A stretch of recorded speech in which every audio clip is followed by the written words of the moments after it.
Eu convido o pastor Juscelio, para estar aqui, trazendo a ministração na palavra, amém? Amada igreja, graça e paz a todos. Os irmãos podem se assentar. Eu quero agradecer primeiramente a Deus pela oportunidade de estar aqui, de conhecer mais um povo, mais um rebanho de salvos, um povo lavado e remido pelo sangue do Cordeiro. Agradeço ao Valdecir pelo convite, ao pastor Paulo pela oportunidade que concede de estar aqui. Como o Valdecir disse, meu nome é Juscelio, sou pastor ali na igreja Agnus, junto com a pastora Alice Taccone e pastor Ernesto Taccone. E me acompanha essa noite a minha esposa Ana Paula, meus filhos Jean-Pierre e o Ethan. E para a gente é um motivo de bastante satisfação e alegria podermos estar aqui. E eu convido os irmãos a abrirem a palavra de Deus comigo no livro de 2 Reis, capítulo 3, do versículo 15 ao 20. 2 Reis, capítulo 3, versículo 15 ao 20.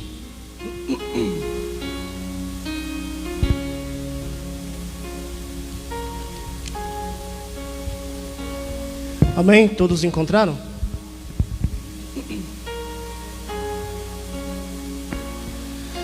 Diz assim a palavra do Senhor: Agora, porém, trazei-me um arpista. Enquanto o arpista tocava, veio sobre Eliseu a mão do Senhor e disse: Assim diz o Senhor: cavai neste vale muitas covas, porque assim diz o Senhor: não vereis vento, nem vereis chuva. Contudo, este vale se encherá de água, e beberei vós, o vosso gado e os vossos animais. Isso ainda é pouco aos olhos do Senhor. Também entregará ele os moabitas nas vossas mãos.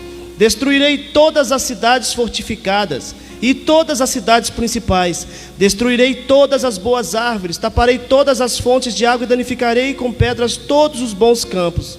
E na manhã seguinte, na hora da oferta de cereais, vieram as águas pelo caminho de Edom, e a terra se encheu de água. Somente até aí por enquanto. Senhor, eu quero te agradecer por essa noite, eu quero te agradecer pelo seu povo que está aqui. Em nome de Jesus, Pai, eu peço ao Senhor, fala a cada coração que está necessitado em ouvir a tua voz, a começar pelo meu. Fala conosco nessa noite, ministra as nossas vidas, vem falar, Senhor, aquilo que o Senhor quer falar, não aquilo que nós desejamos. Em nome do Senhor Jesus eu te peço, acampa os anjos do Senhor ao redor desse templo, que faça se calar nesse momento a voz do adversário, a voz do nosso eu, para que somente a sua voz se faça ouvir nesse lugar. Essa é a minha oração e o meu agradecimento em nome de Jesus. Amém. Antes de iniciar, eu gostaria de falar com a igreja algo que eu sempre falo antes de começar uma pregação. Eu não sei o que você veio fazer aqui essa noite, eu não sei o que lhe trouxe aqui essa noite, mas eu sei quem te trouxe aqui essa noite. Por isso eu digo a você, gera no seu coração, a partir desse momento, a partir do momento que você pisou da porta para dentro, que você pisar da porta para dentro da igreja, já gera no seu coração a certeza de que algo sobrenatural vai acontecer na sua vida. Porque o Senhor Jesus fala na sua palavra, onde 2 ou mais estivessem, em nome dele, ele ali estaria. E se você olhar para o lado, olhar para trás, olhar para frente, você vai ver que nós estamos num número muito maior do que 2 pessoas. Por isso uma certeza nós temos: Deus se faz presente nesse lugar. E aonde Deus esteve, por onde Jesus passou, milagres aconteciam, cegos enxergavam, surdos voltavam a ouvir, coxos se levantavam. Por isso gere a expectativa de que algo sobrenatural vai acontecer na sua vida essa noite. Amém? Antes de iniciar nesse tema, eu só gostaria de esclarecer algo que para muitos ainda é motivo de bastante confusão quando está lendo a Bíblia. A Bíblia fala muito sobre reino do norte, reino do sul, ela fala bastante quando reinava tal rei em Israel, reinava outro rei em Judá. E às vezes as pessoas se perdem um pouco, não tem dificuldade às vezes para entender, mas Israel e Judá não são a mesma coisa. Mas a palavra de Deus nos mostra, lá no livro de 1 Reis, no capítulo 11, do versículo 8 em diante, que Salomão, filho de Davi, ele peca contra o Senhor. Ele deixa de seguir ao Deus que apareceu a ele durante 2 vezes e falou com ele face a face. E ele começa a seguir aos deuses de suas esposas, a queimar incenso aos deuses de suas esposas, a construir templo aos deuses de suas esposas, até que Deus se ira contra ele. E levanta um profeta, Aías, e esse Aías encontra com um jovem chamado Jeroboão. Jeroboão era um serviçal do palácio, e Deus manda Aías entregar uma profecia a Jeroboão.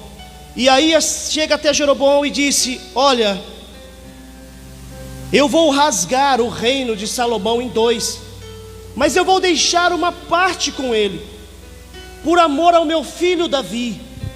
Pela promessa que eu fiz a Davi, uma parte vai ficar com a herança de Salomão, mas eu vou dividir o reino, e você vai reinar, Jeroboão, sobre 10 tribos. Salomão fica sabendo daquilo, porque quem reinaria após a morte de Salomão era seu filho Roboão, não uma outra pessoa que não vinha da linhagem real. Salomão se revolta e começa a perseguir Jeroboão, e a palavra de Deus nos fala que Jeroboão vai para o Egito, se exila no Egito, e lá ele vive até a morte de Salomão. Quando Salomão morre e Roboão seu filho começa a reinar no seu lugar, a palavra de Deus fala que o povo veio até Roboão e disse: olha, os tributos que seu pai nos cobrava era pesado demais, o fardo que seu pai colocou sobre nós era pesado demais, alivia um pouco, está difícil para o povo sobreviver dessa forma. Roboão vai tomar conselho com os sábios, amigos de seu pai, e os sábios dizem a ele: sim, faça isso, tire um pouco os tributos do povo, tire um pouco as dificuldades que seu pai colocou sobre o povo. Mas Roboão não ouve o conselho dos sábios do reino, ele vai ter conselho com seus amigos, e os seus amigos o aconselham a tornar os tributos ainda mais pesados. Nisso volta Jeroboão do Egito, sabendo que Salomão havia morrido, ele lidera o povo, e ele se aproxima mais uma vez de Roboão junto com o povo e diz: alivia-nos esse fardo, os encargos, os impostos são pesados demais. E Roboão, seguindo o conselho de seus amigos, diz ao povo: se meu pai foi pesado com vocês, eu serei ainda mais pesado, o meu fardo vai ser muito mais pesado sobre vocês. E se meu pai colocou um pequeno pedaço do seu dedo de fardo, eu vou colocar o dedo inteiro. O povo se revolta. Jeroboão pega parte do povo e se separa. 10 tribos seguem a Jeroboão, 2 tribos, apenas 2 tribos ficam com Roboão. Por isso o reino é dividido em reino do norte, Israel, as 10 tribos, e reino do sul, Judá, que era a tribo de Judá e Benjamim. O reino se divide. O reino do norte tinha como capital Samaria. O reino do sul tinha como capital Jerusalém. Eles não se entendiam. Você vai observar que em diversos momentos eles começam a brigar, eles querem declarar guerra um contra o outro. O povo de Jerusalém odeia o povo de Samaria, porque para que eles não viessem adorar em Jerusalém, Jeroboão constrói templos em Samaria para que o povo adore lá. Por isso ali começa a rincha com o povo de Judá, com os samaritanos. Tanto que em certo momento, quando Jesus está na terra, ele se aproxima de uma mulher que está na beira do poço, e ela é uma samaritana. E ela pergunta a Jesus: mas Senhor, onde é que nós devemos adorar? Os judeus dizem que é lá em Jerusalém. O nosso povo diz que é aqui em Samaria, onde é o verdadeiro lugar da adoração. E Jesus diz para ela: olha, chegará o tempo, e já chegou, em que os verdadeiros adoradores adorarão em espírito e em verdade. Por isso o lugar de adoração não é o templo, não é a igreja onde você está, adorador. Ali é um lugar de adoração. É no seu trabalho, é na sua escola, é na sua casa, é andando pela rua, é por onde você estiver. Ali é um ponto de adoração. E aí começa a história. Acás, um dos piores reis de Israel, morre. Seu filho Jorão assume o reinado em seu lugar. E os moabitas, que eram como vassalos, servos de Israel, servos de Acabe, após a morte de Acabe, decide se separar. Nós não vamos mais pagar tributos a Israel. E Jorão, filho de Acabe, com Jezabel, se revolta com aquela atitude dos moabitas e decide ir à guerra contra eles. Mas o seu exército não é suficiente, então ele pede ajuda a Josafá, rei de Israel, rei do reino do sul, e também ao rei de Edom. E ali eles vão para o deserto. Os 3 reis se unem contra os moabitas e seguem pelo deserto rumo a Moabe, rumo à batalha. Mas a Bíblia diz que no meio do caminho eles se perdem, começam a andar em círculos e começa a faltar água. Você imagina a situação no meio do deserto, sem água para se alimentar, sem água para alimentar os soldados, para alimentar os animais. Deus me deu a oportunidade em 2016 em ficar 18 horas atravessando o deserto. E você olha ao seu redor, você não vê nada, não tem vida, tudo é seco, tudo é árido, parece um lugar de morte. O sol tem um tom avermelhado, alguns dizem que é por causa da areia do deserto. Mas durante o trajeto daquele ônibus, aquelas 18 horas, você não via um ser humano, você não via nada. E ali estavam eles, perdidos no meio do nada, no sol escaldante, com sede. E ali você observa as atitudes de 2 pessoas, de 2 reis. Você observa a atitude daquele que serve a Deus e daquele que não anda com o Senhor. E aqui eu gostaria que você começasse a fazer uma introspecção e começasse a olhar para você e observar que tipo de pessoa é você, quais as atitudes você toma quando você se depara com os desertos da vida,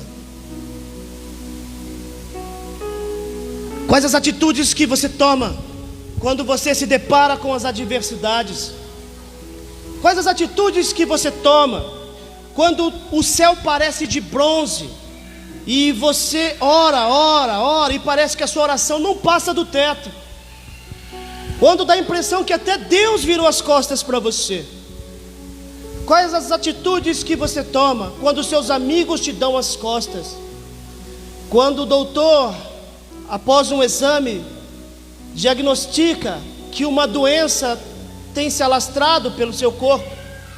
Eu não estou lançando uma maldição sobre ninguém, mas a Bíblia fala muito sobre tempos difíceis, sobre os dias maus. E a Bíblia fala que os dias maus vêm para todos, tanto para justos quanto para injustos. Até Jesus teve seus dias maus. Talvez você já tenha enfrentado alguns desertos na vida, talvez você esteja enfrentando um deserto nesse momento. Quais as atitudes a se tomar quando tudo parece perdido? Se você voltar um pouquinho antes de onde a gente leu, no próprio livro de Reis, no capítulo 3, a Bíblia fala que Jorão, o rei de Israel, ele olha para os outros 2 reis, Josafá e o rei de Edom, e diz para eles: Deus nos trouxe aqui para nos matar.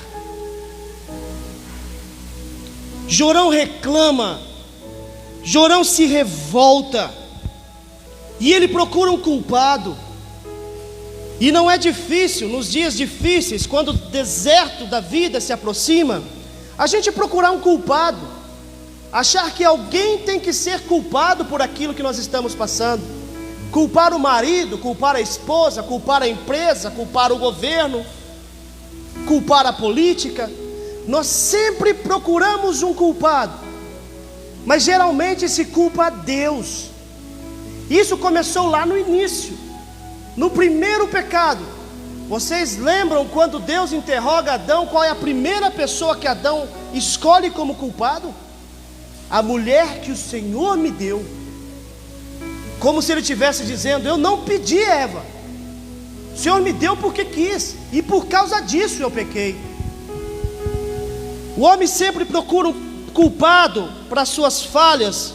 Em Lamentações 3,39, a palavra de Deus diz assim: de que se queixa o homem, a não ser dos seus próprios pecados? Do que nós nos queixamos, se não for das nossas próprias falhas, das nossas próprias fraquezas? Mas é mais fácil procurar alguém, é mais fácil tentar colocar a culpa em alguém, do que assumir que muitas vezes as dificuldades que nós passamos, fomos nós mesmos que entramos nela. Mas também tem as dificuldades que Deus permite que a gente passe. E esses 3 reis se encontravam no meio do deserto, sem água, e Josafá murmurava, Josafá reclamava da situação: nós vamos morrer aqui, não vai dar certo. Jorão, reclamava e murmurava de tudo. Quando a palavra volta para Josafá, o rei de Judá, a primeira coisa que Josafá pergunta é: tem aqui algum profeta do Senhor para que nós possamos consultá-lo? Josafá, em nenhum momento, em meio àquele caos, em meio a uma tropa que poderia estar revoltada com a situação, em nenhum momento ele murmura.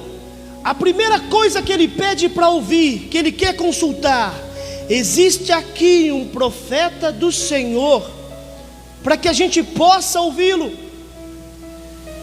Nas nossas dificuldades, em momentos de dificuldade, não é difícil a gente encontrar pessoas que vai procurar ou vai consultar o Google ou a internet da vida, para saber como é que ela sai daquela situação, para saber como é que ela resolve determinado problema. Faça uma pergunta a você mesmo: quando foi a última vez que você consultou a Deus, para que você pudesse então tomar uma atitude, fazer uma escolha, saber o que é que Deus tem para você? Porque uma coisa é fato, a palavra de Deus diz: eu bem sei os planos que tenho sobre vós, planos de paz e não de mal. A gente quebra a cara muitas vezes, reclama muitas vezes, a situação dá errado muitas vezes, porque nós não tomamos a atitude certa. Valdecir começou a contar aqui que ele me conheceu em uma cadeira de rodas.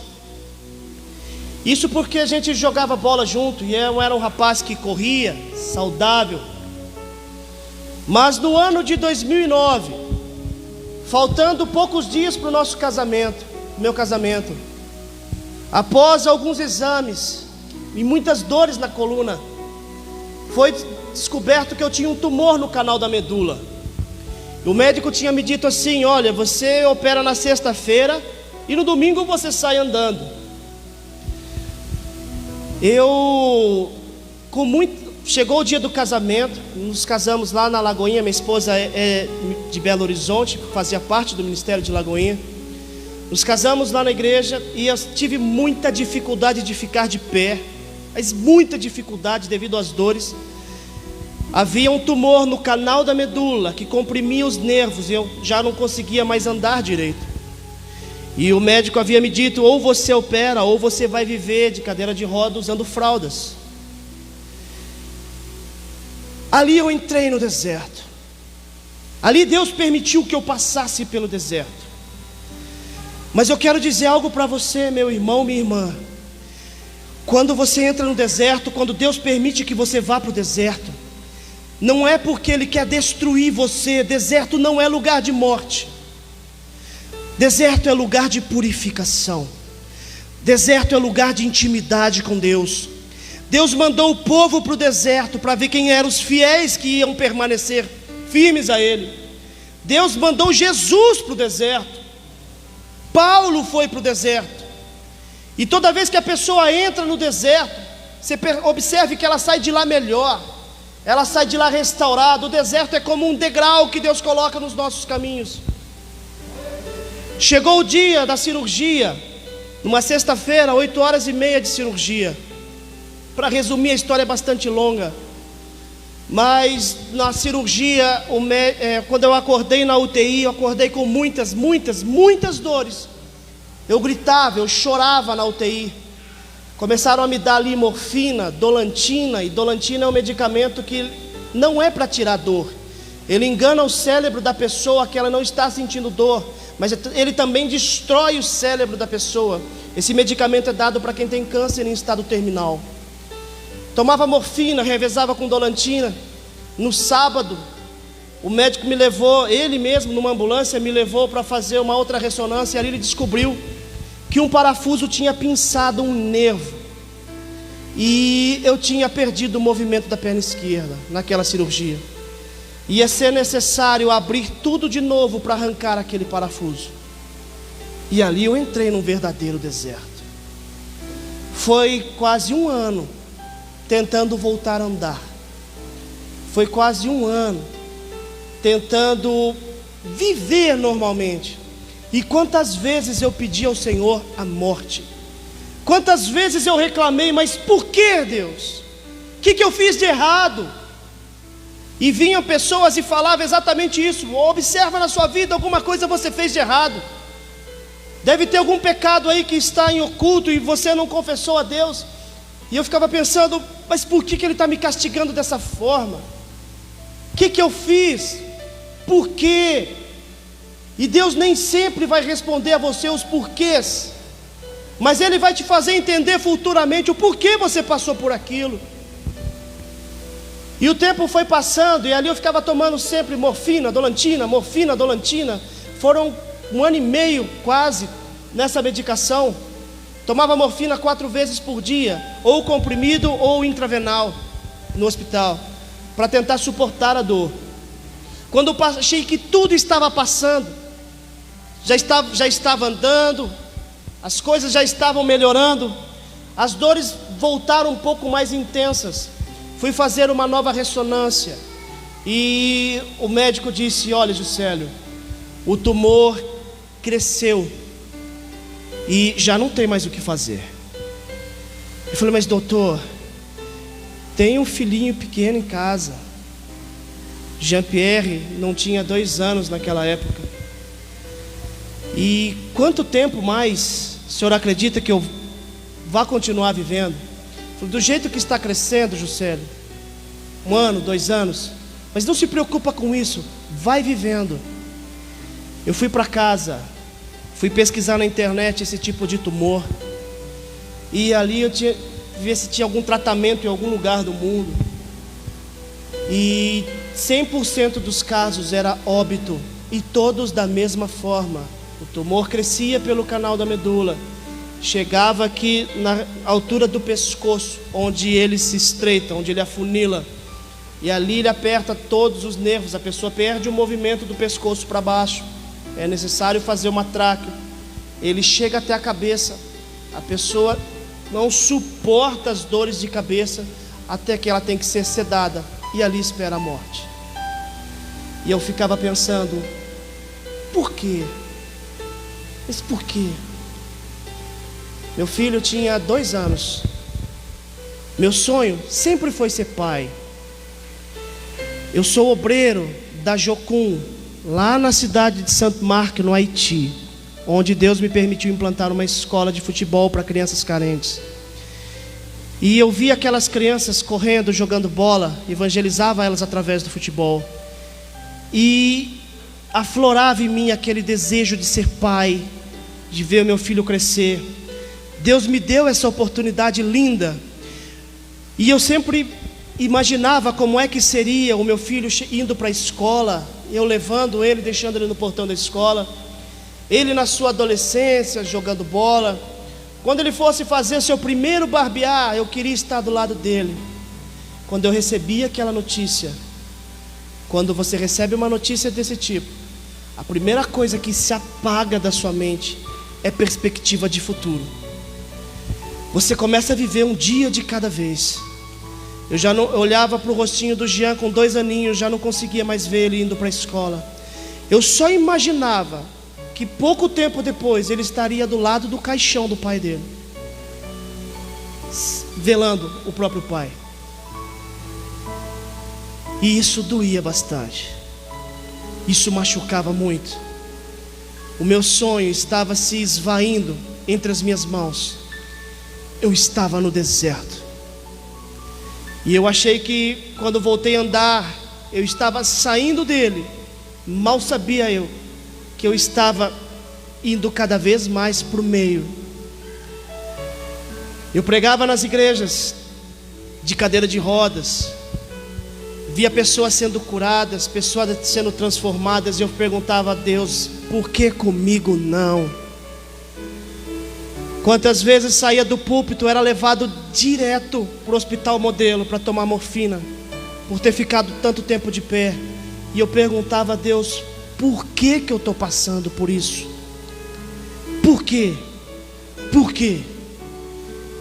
E eu repito mais uma vez: Deus não vai responder os seus porquês, mas Ele vai te fazer entender o porquê você passou por isso mais adiante. Eles estavam no meio do deserto. Josafá pede para consultar a Deus. E aí você observa algo assim primordial nessa história. A Bíblia fala que Josafá e o rei de Edom, eles descem para consultar a Deus. Eles descem, porque Deus está sentado nas alturas. Ele é soberano sobre todas as coisas. Ele é o Criador dos céus e da terra. Ele detém o domínio do mundo e tudo que nele existe. Pode ser um ser humano, um rei, presidente da nação mais poderosa do mundo, mas se ele quiser se aproximar de Deus, ele precisa descer. Você pode ser quem você for, receber o salário que você recebe. Quer se aproximar de Deus?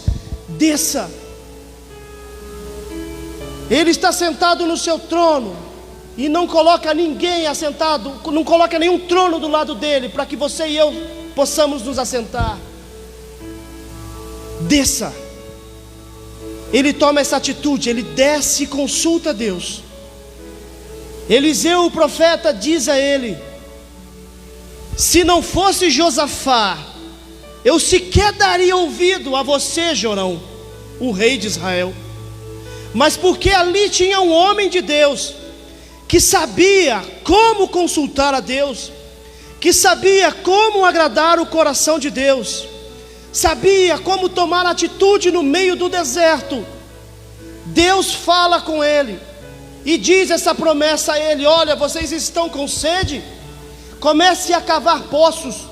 Vocês não vão ver vento, não vai ver chuva, vai ser sobrenatural. Mas amanhã a essa hora vocês vão encontrar a água nos poços que vocês cavaram. Vocês não vão ver nenhum sinal do céu e da terra, mas vocês vão ver o meu livramento. E assim Josafá confia. E assim Deus faz com Josafá. Deus, Ele é fiel e Ele cumpre aquilo que Ele promete. Minha esposa e eu, nós tomamos uma atitude. Vamos descer. Vamos consultar a Deus. Vamos fazer a obra do Senhor como nunca. Seja de cadeira de rodas, seja como for. Vamos pregar como nunca. Vamos evangelizar como nunca. O tempo foi passando. Pastores me convidavam para pregar. Eu falava: olha, não sou mais aquele Juscelio que você me conheceu, estou numa cadeira de rodas. Não tem problema, pode vir. Deus foi escancarando as portas, e a gente foi entrando por essas portas, até que uma vez em Belo Horizonte, no final de ano, nós passamos o culto da virada, lá na igreja de Lagoinha, e eu com o Jean-Pierre no colo, e eu comecei a orar, falei: Senhor, que esse ano ainda eu consiga ter saúde para acompanhar o meu filho, que esse ano eu ainda consiga ter saúde. Eu não queria conversar com ninguém, eu não queria cumprimentar ninguém, eu só abraçava o Jean, beijava ele e falava: Senhor, que esse ano eu ainda tenha saúde para acompanhar o meu filho. E uma amiga da família veio com um convite, aliás, uma convocação, porque ela já tinha comprado um acampamento chamado Moriá, e falou para a Ana que ela havia comprado para que eu passasse por esse Moriá lá na Lagoinha. E na hora que eu ouvi aquilo, eu falei: eu não vou fazer, eu não vou ficar 4 dias longe de vocês, não sei mais quanto tempo eu tenho, não vou ficar, não vou para acampamento nenhum. E entrei no quarto onde a gente estava e fui orar, fui falar com Deus.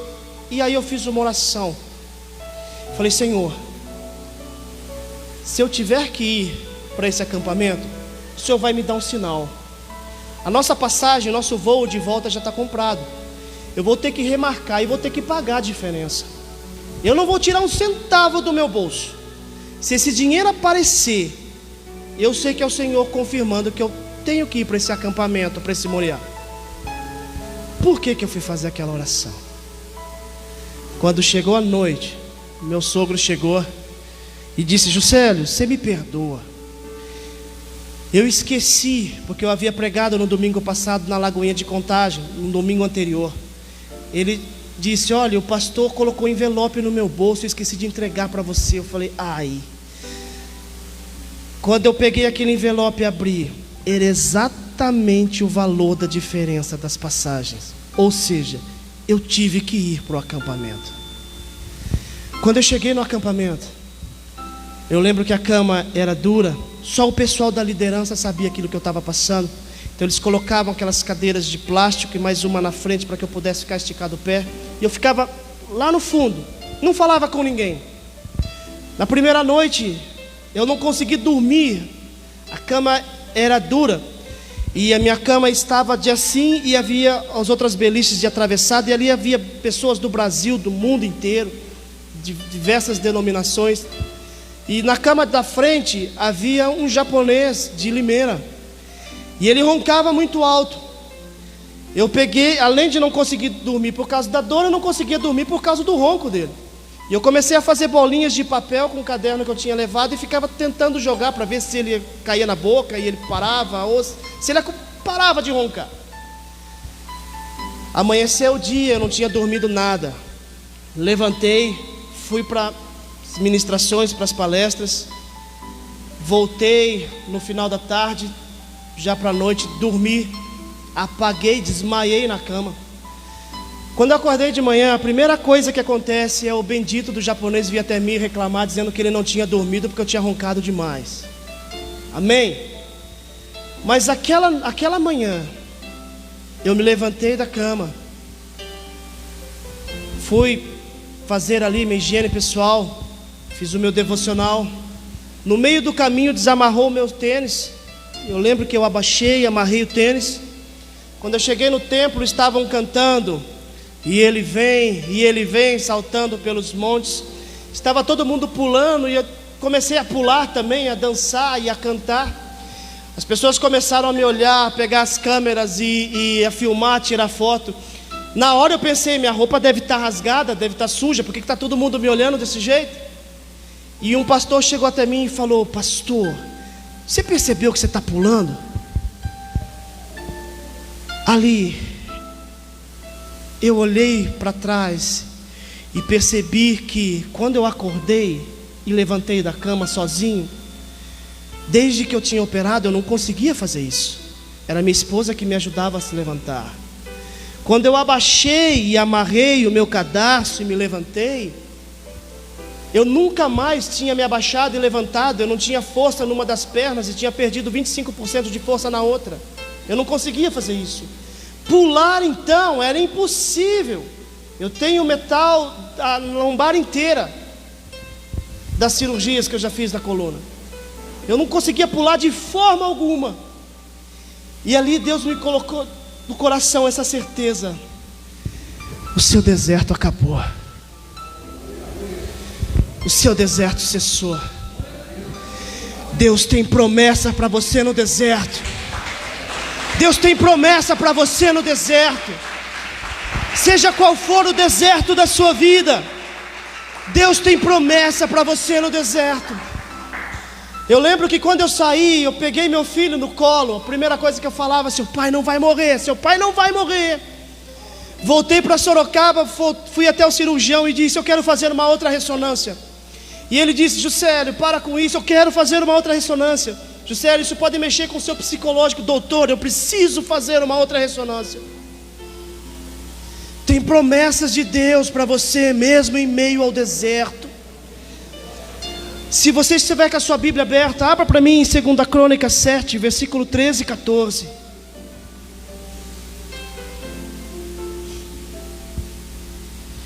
A palavra de Deus diz: quando eu fechar os céus para que não chova, ou ordenar aos gafanhotos que consumam a terra, ou enviar a peste entre o meu povo, se o meu povo que se chama pelo meu nome se humilhar e orar e buscar a minha face e se converter dos seus maus caminhos, então eu ouvirei dos céus, perdoarei os seus pecados e sararei a sua terra. Tem promessa para você em meio ao deserto.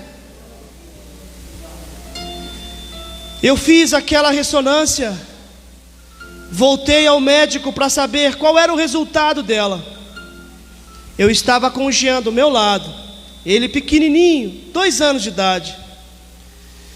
O médico pegou a ressonância, levantou ela, comparou com a ressonância anterior, e ele disse exatamente essa frase: alguma coisa está errada. Pela segunda vez ele levantou as ressonâncias, a primeira, levantou a segunda ressonância e disse: alguma coisa está errada. Pela terceira vez ele levanta e diz: você tem certeza, Juscelio, que essa é a ressonância atual? Eu falei: claro, doutor, pode dar uma olhada aí, veja a data. Ele jogou a ressonância sobre a mesa e disse exatamente essa palavra que eu vou te dizer. Exatamente essa palavra: Juscelio, Papai do céu colocou a mão aí na sua costa, porque o tumor que já estava aqui no tórax só tem um pedacinho aqui embaixo. E eu disse para ele: doutor, o Deus que eu creio, quando Ele faz por completo. E eu tenho certeza que na próxima ressonância nem esse pedacinho mais vai ter. Eu peguei o Jean no colo ali no consultório mesmo, comecei a abraçar e a beijar ele e falei: o seu pai vai viver, o papai vai viver. Sou eu quem vai levar você na escola, sou eu quem vou te ajudar no primeiro barbear.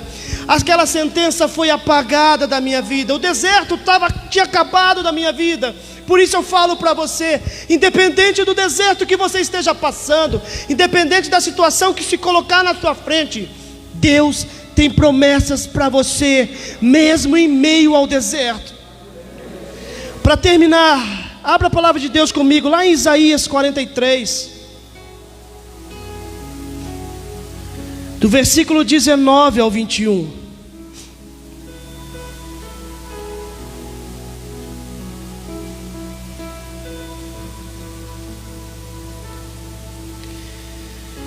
Em meio ao deserto, em meio às dificuldades, Deus diz assim em sua palavra: veja, eu faço uma coisa nova, que está saindo à luz, não a percebeis? Porém um caminho no deserto e rios no ermo. Os animais do campo me servirão, os chacais e as corujas, porque porei águas no deserto e nos rios do ermo para dar de beber ao meu povo e ao meu escolhido.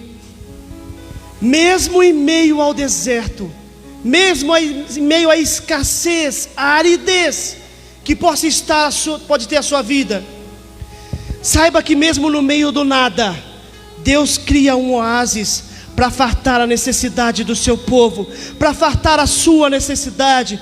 Você não vai morrer em meio ao deserto. O deserto não é o lugar da sua morte. O deserto é apenas uma passagem. Mas passe pelo deserto da forma certa. Passe pelo deserto descendo, se ajoelhando, se prostrando onde o Senhor está. Passe pelo deserto louvando, entoando hinos ao Senhor. Passe ao deserto plantando aquilo que você quer colher futuramente. Você não vai morrer nesse deserto. Ele é apenas uma oportunidade que Deus está lhe dando, para que você possa sair dele muito mais, muito acima da forma como você adentrou. Eu gostaria de pedir para a igreja se colocar de pé por um instante.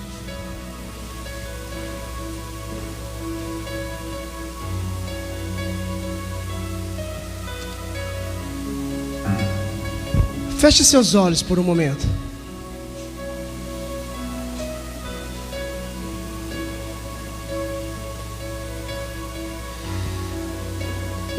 Se você... Espero que Deus tenha selado, guardado isso no seu coração. Feche seus olhos. E que você não espere sair daqui para se mostrar, para se prostrar, para clamar ao Senhor, para consultar a Deus e dizer: Senhor, o que é que eu devo fazer para sair dessa situação? O que é que eu preciso fazer para que esse deserto cesse na minha vida, para que essa aridez seja removida, para que essas dificuldades todas sumam, desapareçam dos meus caminhos?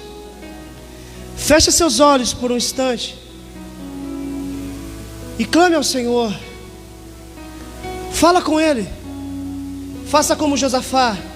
Desça, se prostre, porque não é o pastor quem vai dizer o que é que você deve fazer.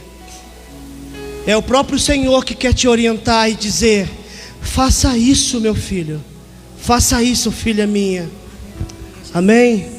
Enquanto a pastora Ana ministra esse louvor, fala com o Senhor, clame a Ele, se prostre na presença do Senhor, se quebrante na presença dEle.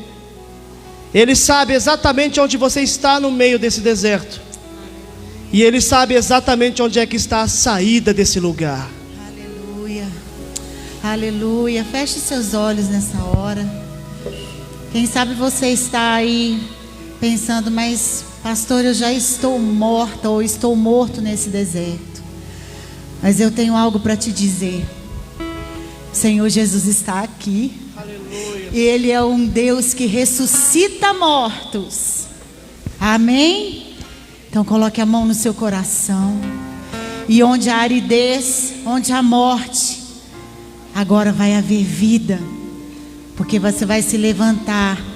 Onde o Espírito Santo do Senhor está, ali há vida.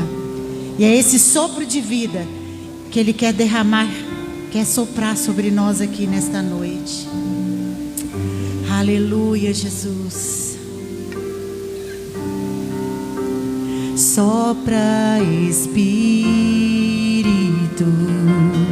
de Deus, neste lugar,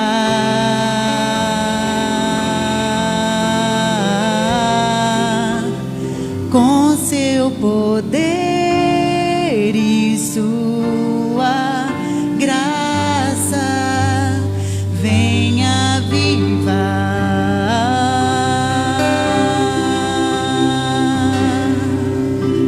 Sopra, Espírito de Deus, neste lugar,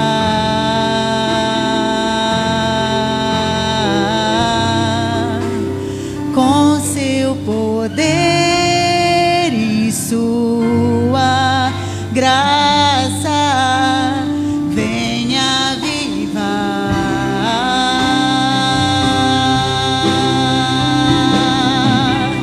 sobre o vale de ossos secos, faz um exército se levantar sobre as feridas não tratadas, vem restaurar e curar sobre o vale de ossos secos, faz um exército se levantar. Aleluia, Jesus. Venha tratar, Senhor. Vem restaurar e curar. Aleluia. Passe por esse deserto glorificando ao Senhor. Passe pelo deserto rendendo ao Senhor louvores. O Senhor só falou com o povo, só deu a direção a Josafá. Diz a palavra do Senhor: quando o arpista começou a tocar e eles ali começaram a glorificar o Senhor, aí veio o Senhor, ali desceu o Espírito Santo de Deus e começou a trazer orientação ao povo. Glorifica o Senhor em meio ao seu deserto, louve a Ele no meio do seu deserto, vai dando glórias ao Senhor em meio à sua dificuldade, porque você vai ver mais perto do que você imagina está a saída dessa situação. Aonde você não vê portas, Deus escancara uma porta perante você, e esse deserto vai passar. Ele não é o lugar da sua morte, é apenas uma passagem, e em nome de Jesus eu ministro sobre a sua vida. Esse deserto já está chegando ao final, e você vai testemunhar, e você vai glorificar, e o nome do Senhor será exaltado através da sua vida, em nome de Jesus. Senhor, sela essa palavra em cada coração, sela essa palavra em cada vida, que em nome de Jesus, ainda nessa semana que vai se iniciar amanhã, esse microfone possa estar na mão das pessoas que vão testemunhar o milagre do Senhor, o livramento do Senhor, a transformação, a cura, a ressurreição de sonhos, para a glória do seu nome, em nome de Jesus.